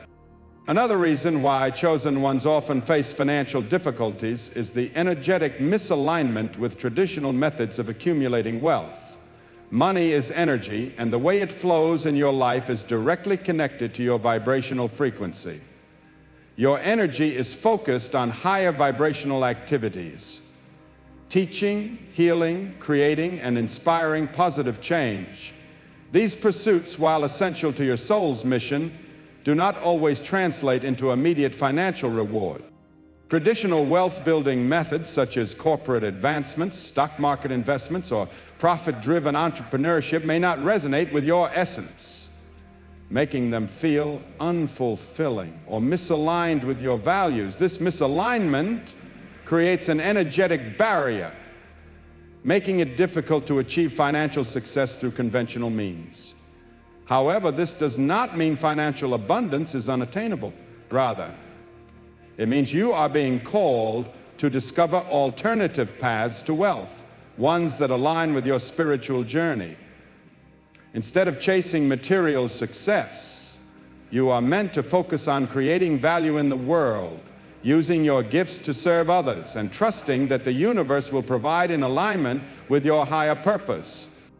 A key reason why chosen ones often experience financial struggles is that their purpose does not revolve around profit. You are here to bring wisdom, healing, and transformation, which requires walking a path distinct from societal norms. Many chosen ones find themselves in roles dedicated to helping others, whether through teaching, creative expression, or spiritual guidance. While these paths may not always lead to material wealth, they offer profound spiritual rewards. Your commitment to your calling may require financial sacrifices, but these are not without purpose. They build resilience, creativity, and resourcefulness, all of which contribute to your soul's evolution. Unlike those who measure success through financial gain, you understand that true wealth comes from within. from living in harmony with your soul's mission. This mindset allows you to recognize value where others may not, guiding you toward opportunities that align with both spiritual and material abundance. Financial struggles among chosen ones can also stem from deep-rooted financial blocks, often inherited through generational patterns or personal experiences. Many carry limiting beliefs about money passed down from ancestors or reinforced through financial hardships, resulting in a scarcity mindset. During times of spiritual transformation, these energetic barriers surface, demanding healing. Confronting these deeply ingrained patterns is challenging but necessary for breaking cycles of lack. You may even be carrying the financial burdens of your lineage, chosen to break these cycles and heal generational wounds. While this process can leave you feeling vulnerable, it is an essential step in aligning with the abundance meant for you. As you clear these blocks, financial opportunities will begin to flow effortlessly, aligned with your soul's purpose. Beyond this, chosen ones often endure financial hardships as a test of faith, a challenge to trust in the universe's greater plan. Walking a spiritually guided path means facing periods of uncertainty, where financial stability seems elusive and trust is the only currency that matters. These moments are not signs that you are lost, but tests designed to strengthen your connection with the divine. Your struggles refine your ability to rely on spiritual abundance rather than material wealth, teaching you to trust in divine timing. The hardships you face are temporary, shaping you for a destiny greater than you can currently see. The universe is preparing you for your role, testing your resilience and ensuring that you are ready to fulfill your mission. It is in these moments that you learn to trust your inner guidance and the unseen forces working in your favor. Just as solitude prepares you for deeper relationships, financial struggles serve a higher purpose, stripping away distractions and allowing you to focus on your spiritual growth. Think of this phase as the cocoon before the butterfly emerges, a necessary transformation that requires shedding limiting beliefs and outdated patterns. Though painful, this process is shaping you into the person you are meant to become. Your financial struggles are not punishments, but preparations, aligning every aspect of your life so that when the time is right, you will step into your purpose with clarity and power. One reason why chosen ones often feel isolated or financially constrained is that their depth of understanding does not align with society's traditional values. You perceive beyond the surface, recognizing that money is merely energy, not the true measure of success or worth. This perspective makes it difficult to fit into a system that prioritizes material wealth over spiritual fulfillment. While many are driven by financial gain, status, and power, you understand that these are fleeting illusions. True success lies in living authentically, cultivating love, wisdom, and purpose. This awareness sets you apart, often making you feel misunderstood or out of place in a world that values materialism. However, this depth is not a burden, it is a gift. Your presence and perspective challenge societal norms, paving the way for a new paradigm where wealth is measured not by bank accounts, but by the richness of the soul. Today we recognize that the loneliness and financial struggles of chosen ones are not burdens, but divine preparations for something greater. Being chosen means that the universe is shaping you, aligning your spirit, and strengthening your essence for the profound purpose you are meant to fulfill. This path requires patience, faith, resilience, and most importantly, trust in the process. Your struggles, whether in relationships or finances, are not indicators of failure, but confirmations of your uniqueness, spiritual strength, and destined path.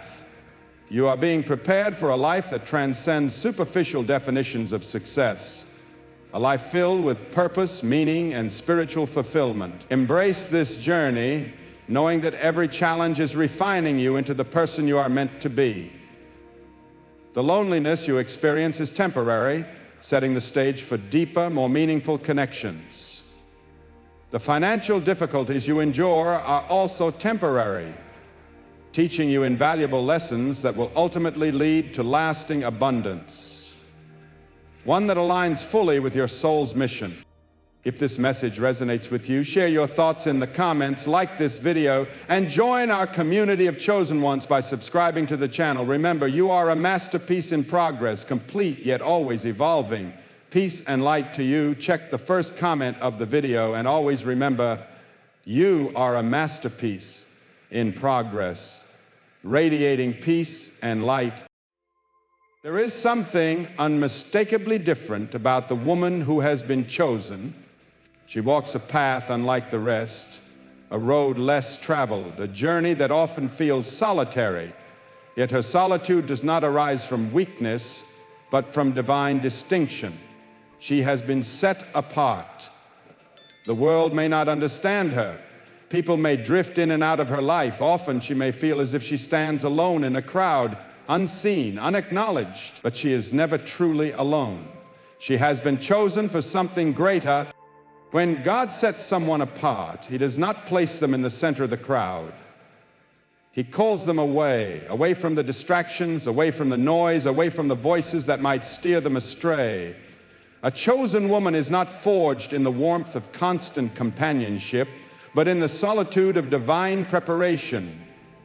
She is not called to conform, but to rise above. She is not called to follow the common path, but the narrow road walked by few. Look to the scriptures and you will find that every woman chosen by God first walked alone before stepping into her destiny. Esther was taken from her people before she became queen. Ruth left all she had ever known before discovering her purpose.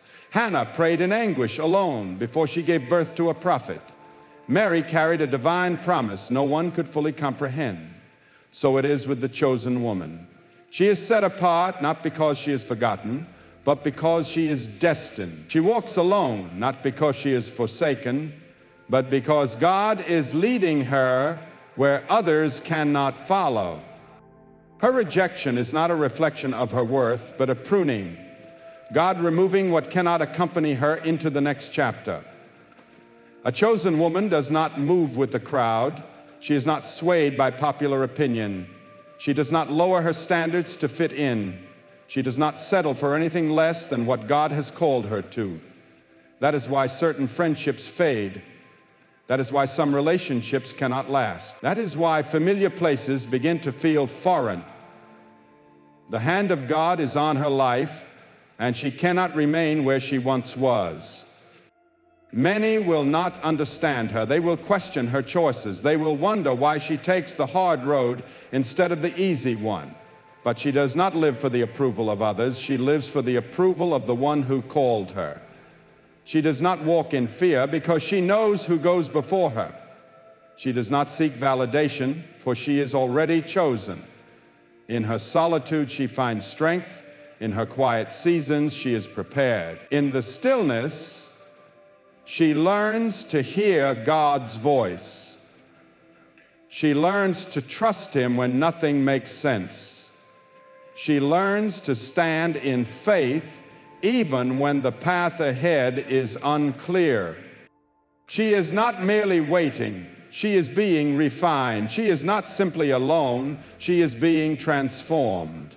There will come a day when everything will make sense, when doors once closed will open wide, when the tears cried in secret will turn into public joy, when the ache of loneliness is replaced by the power of divine purpose. She will step fully into what she was created for and realize that she was never alone. God was always with her, shaping her, molding her, and leading her toward the destiny He prepared before she was even born. So if she walks alone now, it is only because she is being set apart. If she feels unseen, it is only because she is being hidden for a season. If she feels the weight of loneliness, it is only because she is being positioned for something greater. The chosen woman does not fear the journey, she embraces it. She is set apart by God, not as punishment, but as preparation. From the moment she is called, her journey changes. She does not follow the path of the majority. She is not led by the world, but by the unseen hand of the Almighty. Shaped by His purpose and formed by His will, her life may not resemble those around her, At times, this distinction can feel like isolation, but this separation is not rejection. It is a mark of divine selection. When God chooses someone for a special purpose, He draws them away from the noise, away from the distractions, so they can fix their eyes on what truly matters. God has always set apart those He calls. Consider the women in Scripture destined for greatness.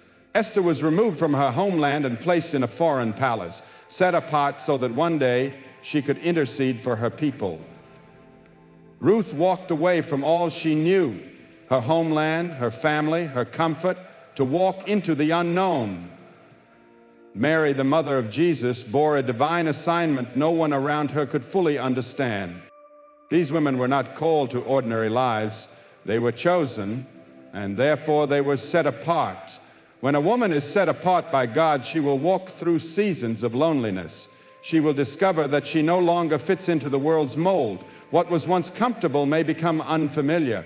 Friendships that once thrived may fade. She may wonder why her path feels harder, why she cannot live like others. But the answer is simple. She was not created to be like everyone else. She carries a calling that demands separation. God is not punishing her.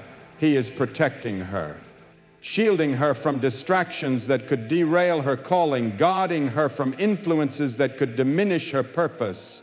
Being set apart is also being refined. A chosen woman is not thrust into her calling unprepared. She must be transformed. A season of hidden work where God shapes her heart, her character, her faith. It is a sacred process done where no one sees, no one applauds. It is in those moments she learns to trust God completely. She learns to walk by faith, not by sight. She learns to hear His voice above every other. This is not a time of punishment, it is a time of preparation.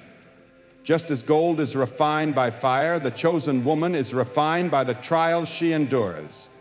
There is a cost to being set apart. It is not always easy.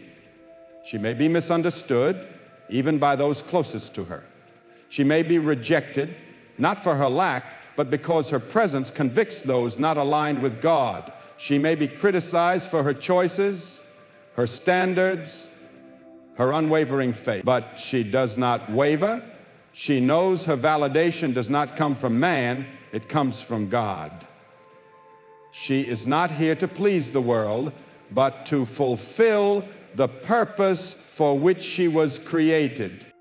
Though she walks alone, she is never truly alone. God walks with her. He leads her, guides her, strengthens her. He sees her silent battles. He hears her whispered prayers. He knows the tears she cries and the faith she clings to when all else feels uncertain. And in time, He will reveal the purpose behind every moment of solitude.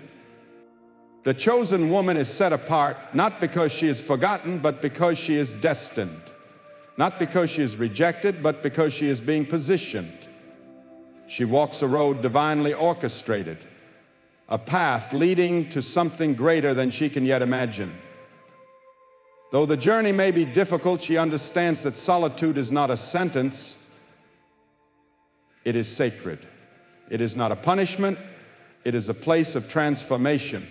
She may go through seasons of isolation where friendships fade, where she walks seemingly alone, but her solitude is not meant to break her. It is meant to build her. It is in the quiet seasons that she is refined, shaped, and molded into the woman God has called her to be.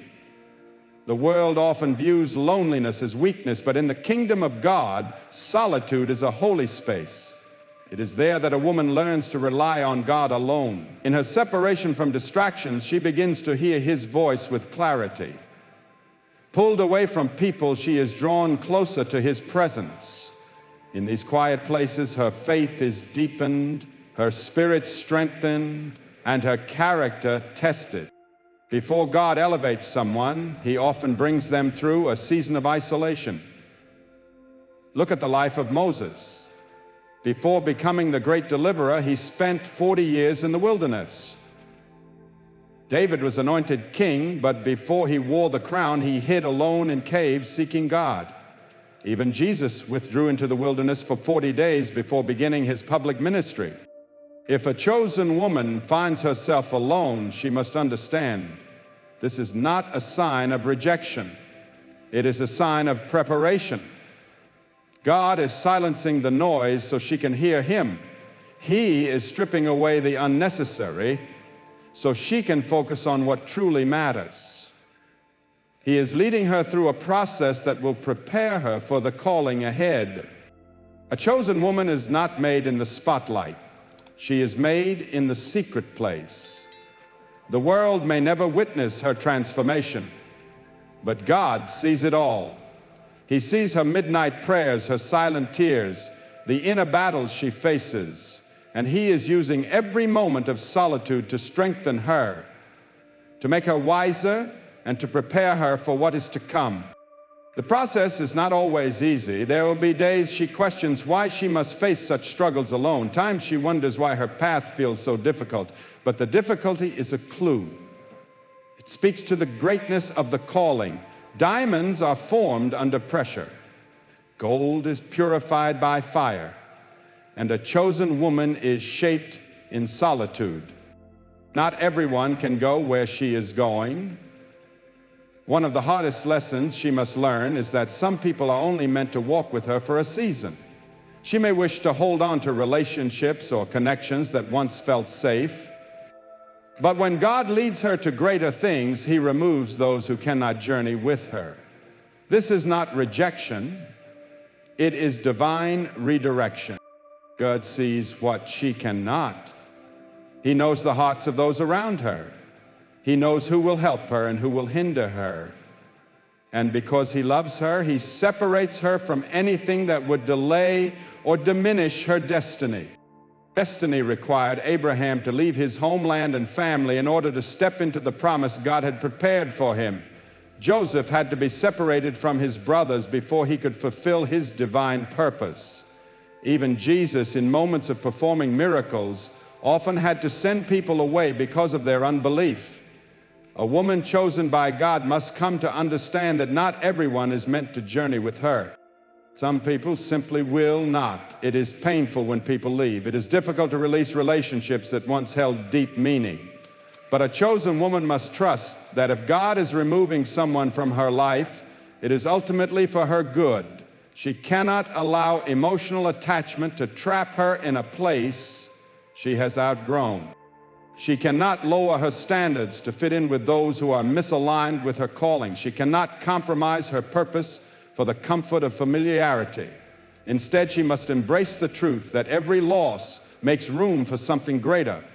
Every closed door brings her closer to her destiny. Every person who walks away creates space for the right people to enter at the appointed time. A chosen woman does not beg anyone to stay. She does not chase after relationships that are not meant for her. She does not question God's will when He removes certain connections from her life. Instead, she moves forward in faith, knowing that those meant to accompany her will remain, and those who are not will be released. She understands that God's plan far exceeds her own, and she surrenders every relationship to Him, trusting that He will align her life with the right people in the right season. When a chosen woman begins to walk in her purpose, she must accept a difficult reality. Not everyone can go where she is going. Though she may have started her journey with friends, family, and supporters, she will begin to see some of those connections fade as she grows. This is not because she has done something wrong, nor does it reflect her worth. It is simply part of the process of elevation. When God calls a woman into greater purpose, He also calls her into a place of separation. Some people are meant only for a season in her life and cannot accompany her into the next. A chosen woman must realize that every person who enters her life has a purpose, but not everyone is meant to stay. Some come to teach her, some to help her grow, some to reveal what she must leave behind. But when their role in her story ends, they must move on, and she must be willing to let them go.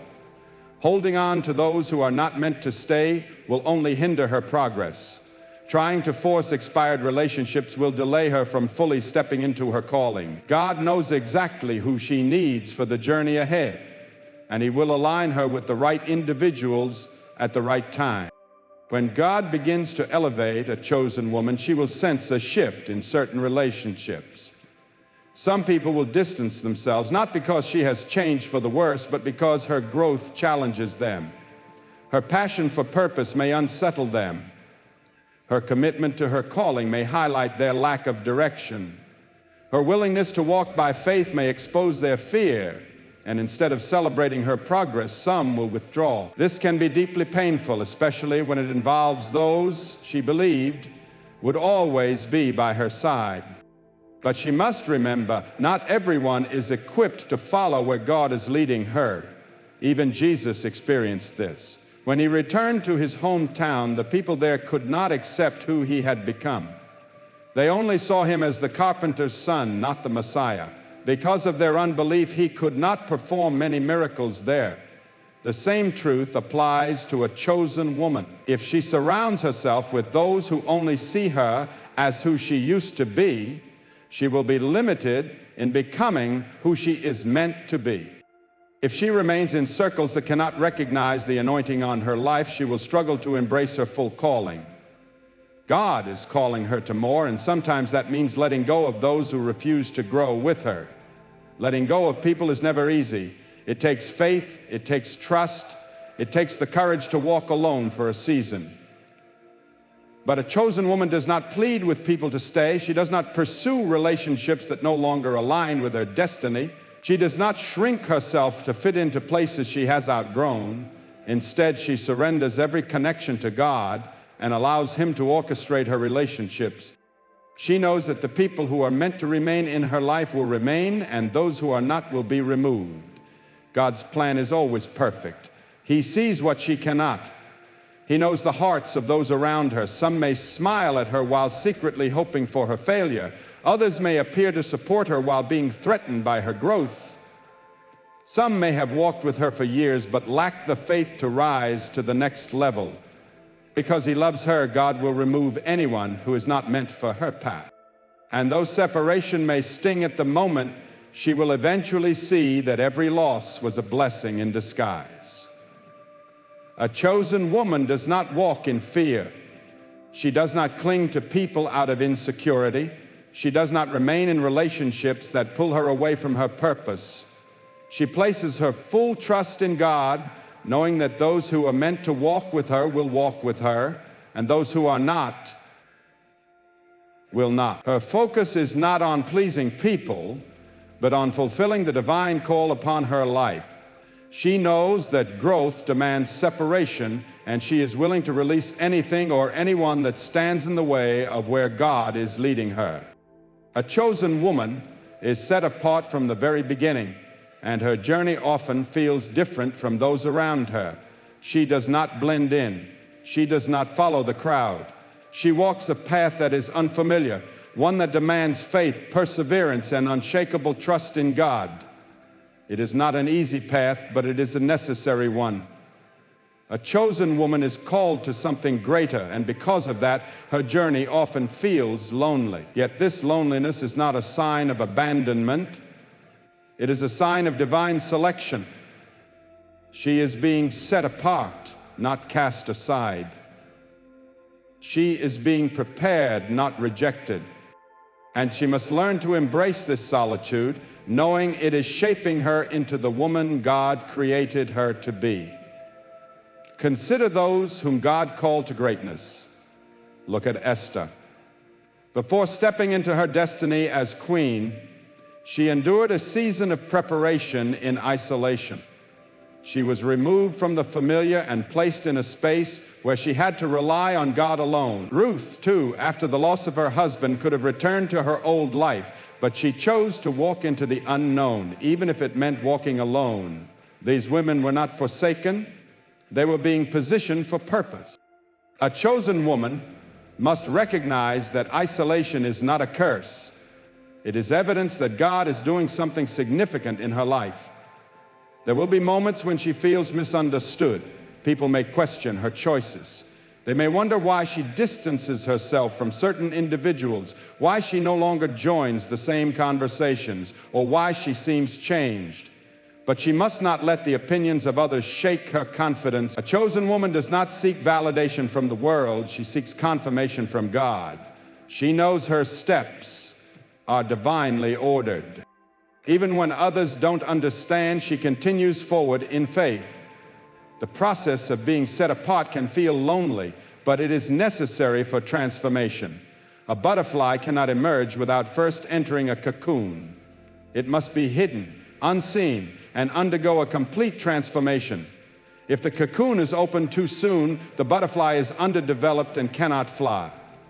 The same is true for a chosen woman. If she rushes the process or chooses comfort over purpose, she risks stepping into something before she is ready, missing the fullness of what God has in store. She must trust that solitude is not punishment, it is preparation. God is removing what no longer serves her. Habits, mindsets, and even relationships that hinder her destiny. A chosen woman must not cling to what God is trying to release. She cannot carry unnecessary baggage into the next season. She must release anything weighing her down, no matter how painful. This process is not easy, but it is essential for growth. The more she surrenders, the lighter she becomes, and the lighter she becomes, the higher she can rise. In solitude, she learns to hear God more clearly. When life is filled with noise and distractions, it is hard to discern His voice. But in stillness, she hears His guidance, learns to trust His leading, and grows in wisdom, strength, and spiritual maturity. What may feel like isolation is actually divine instruction. She is being positioned for greater things, and God is preparing her heart, mind, and spirit for what's to come. She may wonder why others seem to have an easier path, why her road is filled with struggle while others appear to move forward with ease. But she must remember the weight of her calling is different. She is not called to an ordinary life. She is called to something extraordinary. And extraordinary callings demand extraordinary preparation. The trials she faces are not to break her. They are meant to build her. They are refining her, strengthening her, and equipping her for the journey ahead. A chosen woman does not walk alone because she is weak. She walks alone because she is being fortified. She is becoming the woman she was always meant to be. She is learning to trust God more deeply. She is discovering the value of solitude, the peace of stillness, and the wisdom that comes from walking with God. Though the road may be lonely, she must never forget she is never truly alone. God is with her every step of the way, guiding her, protecting her, and leading her into the destiny He has lovingly prepared for her. A chosen woman carries a divine purpose, and because of this, she is often misunderstood by those around her. The way she thinks, the way she moves, the way she speaks, everything about her is different because she is not meant to conform to this world. She doesn't fit into the crowd. People may question her choices or wonder why she doesn't follow the same patterns as everyone else. But this is no accident. It is by design. She is set apart, called to something higher. And those who do not understand her calling will often resist or reject her. Misunderstanding is one of the greatest challenges a chosen woman will face. She will encounter people who cannot see her for who she truly is. Some will define her by her past, refusing to acknowledge the transformation God has brought into her life. Others will place limits on her, believing she cannot possibly do what God has called her to. She has been judged, questioned, and even criticized for walking in her purpose. Yet she must not let the opinions of others define her destiny. A chosen woman does not live to earn the approval of people. She lives for the approval of God. Scripture is filled with stories of individuals who were misunderstood because of the divine calling on their lives. Joseph was misunderstood by his own brothers when he revealed his dreams. They didn't see a future leader. They saw a threat. Instead of lifting him up, they turned on him. David faced the same when he stepped forward to challenge Goliath. Even his own family doubted him, but God had already chosen him as king. And even Jesus in his own hometown was rejected, People could not fathom that the carpenter's son could actually be the Messiah. A chosen woman must recognize that being misunderstood places her in sacred company. Often it is a sure sign that she is walking in divine purpose. It is easy to feel disheartened when others fail to perceive what God is doing in her life. She may feel the urge to explain herself, to seek understanding, to be validated by those who will never fully grasp her calling.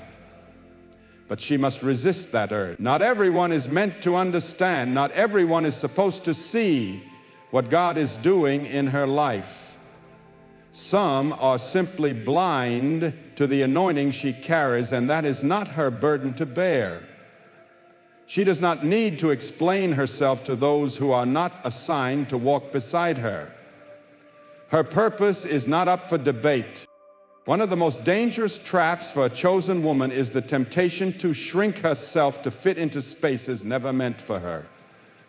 She may feel pressure to water down her faith, to conform to expectations, to make herself more palatable to those who don't understand her, but in doing so, she not only denies who she is, she denies the calling God has placed on her life. She was not made to blend in. She was made to stand out. She was not called to be like everyone else. She was called to be set apart. A chosen woman must walk boldly in her purpose, even when misunderstood. She must trust that God sees what others cannot. She must hold tight to the truth that she is fully known and fully loved by the one who created her. She does not need to convince anyone of her worth. She does not need the validation of those who cannot comprehend her calling. Instead, she must fix her gaze on God and move forward with unwavering confidence. There will be seasons where she feels alone, misunderstood, and isolated, questioning why the weight of her calling is so heavy, especially while others seem to move easily through life. But she must remember, being misunderstood is often part of the refining process. It is confirmation that she is on the right path. The enemy does not waste energy attacking those who wander aimlessly.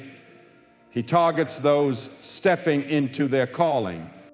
She must remind herself that she is never truly alone. God sees her heart, knows her struggles, and walks beside her every step of the way. When she feels rejected, he reminds her that she is accepted in him.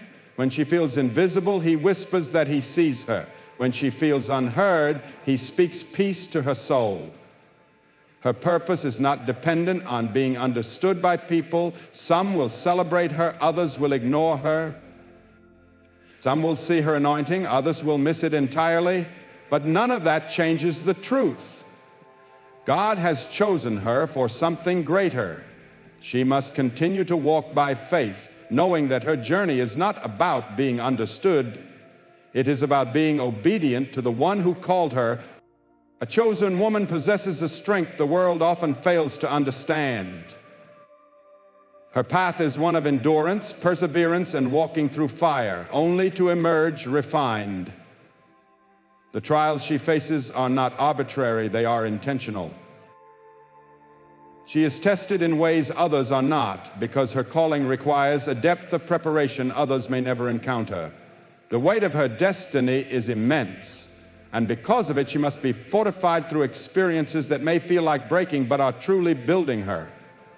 While others walk an easier road, she encounters resistance, roadblocks, and detours, each one drawing her closer to God. The enemy has no interest in those who pose no threat, but a chosen woman, she carries within her a light that causes darkness to tremble. Her presence shifts atmospheres.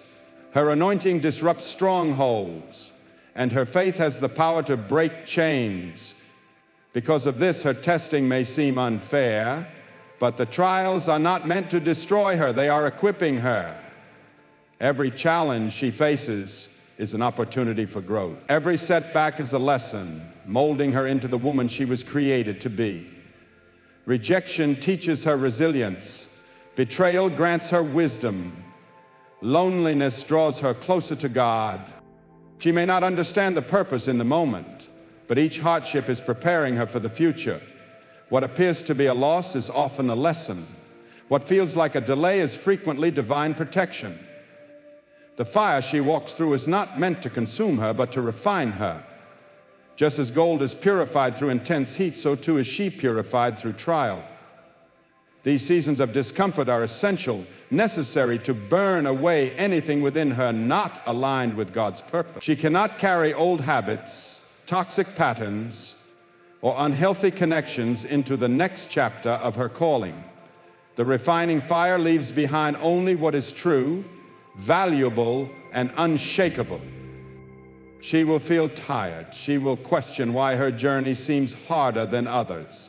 She will wonder why she can't take the easy road. But she must remember, she is being prepared for something far greater. A soldier does not enter battle without enduring rigorous training. A diamond is not formed without pressure. And a chosen woman does not step into her destiny without first being tested. Every tear, every battle, every season of waiting is forging her into a warrior. She is not weak, she is being strengthened. There will be moments she wants to give up, when the weight feels unbearable, when the journey feels endless. She may want to walk away from the calling that demands so much, but she must press on. She must move forward, even when she cannot see the full picture. The testing is temporary, but the transformation is eternal. The strength she gains now will sustain her in every future battle. She must trust the process. She must trust that God sees beyond what she can see. She must believe that her pain has purpose, that the trials have meaning, and that nothing she endures is wasted. And when she emerges from the fire, she will not be the same. She will be stronger, wiser, and fully prepared for the destiny that awaits. A chosen woman often walks a lonely path, not because she is unworthy of companionship, but because her calling requires her to be set apart. The higher the calling, the greater the isolation. Not everyone can walk with her. Not everyone will understand. Not everyone is meant to stay. She must learn to walk alone, not as a mark of weakness, but as proof of her strength. Her validation comes from God, not from a crowd. She may wonder why certain relationships fade, why those she trusted drift away, why she often feels like a stranger, even in familiar places. But she must understand, divine separation is part of divine elevation. God removes people from her life not to harm her, but to protect her. Some cannot carry the weight of her anointing. Some would hinder, distract, or even sabotage her calling. So God moves them out of the way. She must not chase after those who leave, because often their departure is God's direction. She is not called to blend in. The world will tell her to conform, to fit in, to be like everyone else, but that is not her assignment.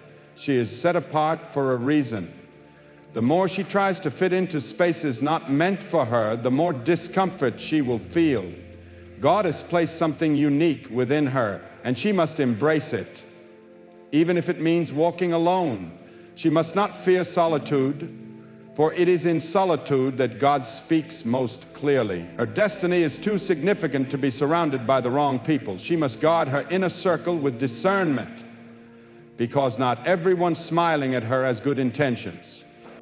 Some will pretend to support her while secretly hoping she fails. Some will drain her, discourage her, and distract her. Others simply cannot comprehend the magnitude of what God is doing in her life.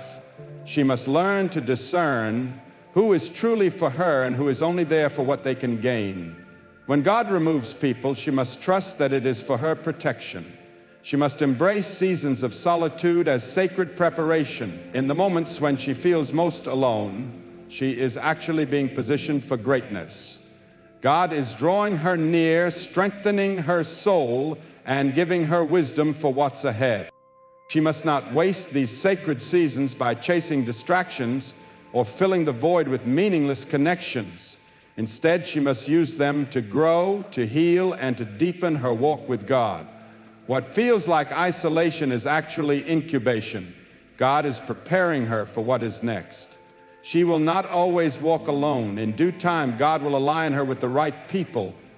those who share her vision, who uplift her spirit, who walk beside her in faith. Until then, she must wait with patience. She must not settle for companionship that compromises her calling. She must not enter relationships out of loneliness. She must trust that in God's perfect timing, the right people will enter her life, and until then, she must stay focused on her assignment, knowing she is never truly alone. She must walk boldly in her calling, recognizing that solitude is not a punishment. It is a privilege. She has been chosen, set apart, and prepared for something greater.